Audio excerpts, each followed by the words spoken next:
My name is Michael Swank. I'm originally from Indianapolis, Indiana.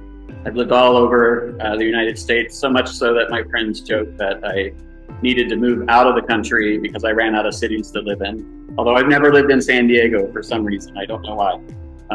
And I studied at the School of the Art Institute of Chicago, got my master's at Pepperdine University in creating engaging online art environments, which is what I do with the art gallery studios and the Bureau of Queer Art, is utilize all those resources of my past knowledge. I've been a dean of an art institute, department chair in San Francisco for graphic design and web design, so I have a lot of experience in developing artists. Recently just moved the gallery residency to Cuernavaca, Mexico, which is on the southern side of the city, and I am absolutely in love with it after being in the city. And every time you go out the door, there's like thousands of people, and there's pollution, and and there's all these things about living in the city that I've always glamorized. And I think at this point in my life, I want a garden, I want sunlight, consistent weather.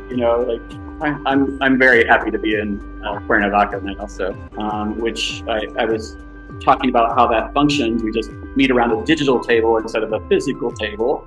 And they meet weekly and talk about their work, and we develop projects for exhibition.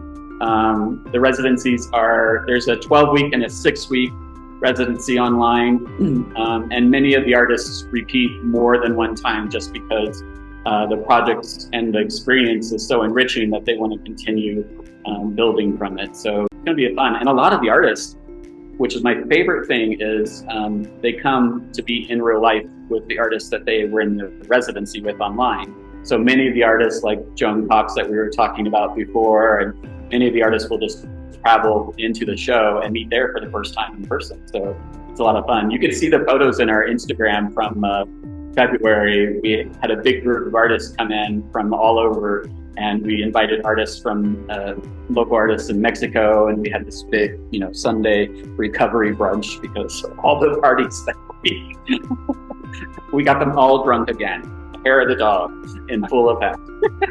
I think it expands the view of the artists who participate in the residency. When they participate with Mexican artists, they get to understand things in a very different way, but also when they come to visit us for exhibitions and residencies, and they're just sitting around a table with all these artists with all these unique experiences that are completely different than what they're used to, it's mind-blowing. And I think that does more for the world than maybe the things that we traditionally think of that we're helping the world with. For me, it's all about face-to-face and relationships. That changes more in the world than screaming out my window, which I've done. Doesn't seem to affect anyone. My neighbors don't seem to be impressed, for sure. I think the primary issue is resilience.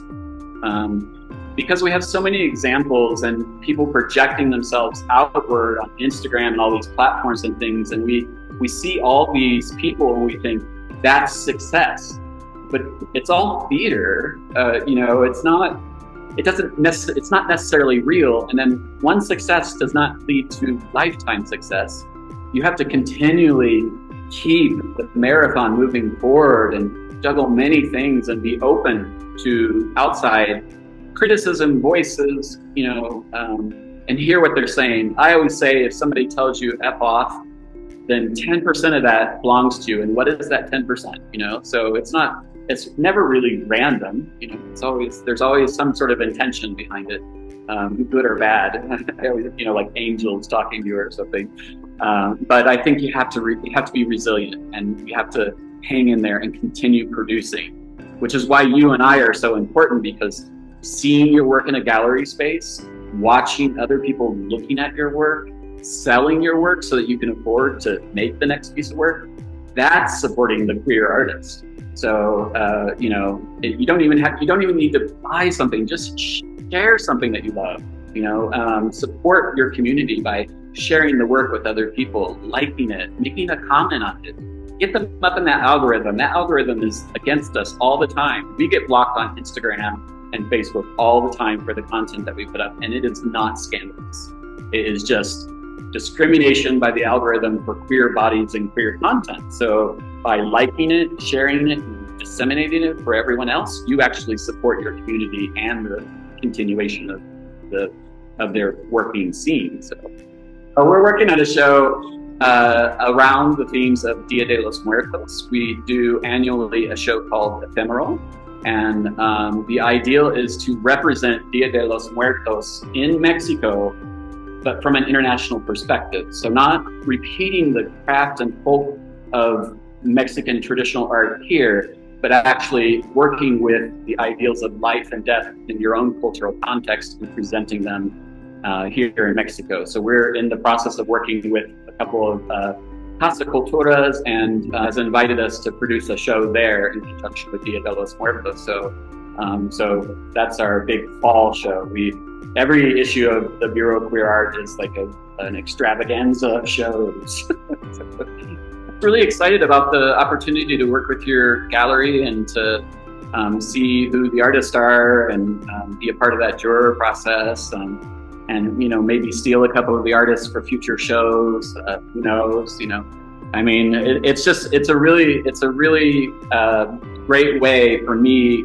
It's a low impact for me in terms of like the amount of work. You know how much work it takes to produce these things. It's incredible. So for me to be able to step aside for a moment and get this exposure to this entirely new group of artists and work with you is a great opportunity. I appreciate it.